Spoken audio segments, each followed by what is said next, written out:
Spoštovane volivke, spoštovani volivci, Slovenija zmore več. Tudi na področju prometa, infrastrukture in prostora. V Slovenski demokratski stranki delamo za ljudi. Ljudje pa si zaslužijo boljše storitve v javnem prevozu po dostopnih cenah, urejene ceste in železnice, dostopnost do stanovanj in manj birokracije. Zato bomo izboljšali in pocenili javni prevoz ter uvedli enotno vozovnico za vse. Preko sodobnih cest in železnic bomo povezali Slovenijo. Prioriteti sta Koroška in Bela krajina. Ljubljana bo dobila novo avtobusno in železniško postajo. Prepolovili bomo stroške prvega opravljanja vozniškega izpita ter poenostavili in pocenili številne druge postopke.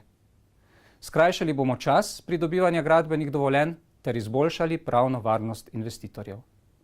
Stanovanjsko politiko bomo usmerili v zagotavljanje pogojev, da vsak pride do primernega stanovanja zase in za svojo družino v skladu z njegovimi zmožnostmi.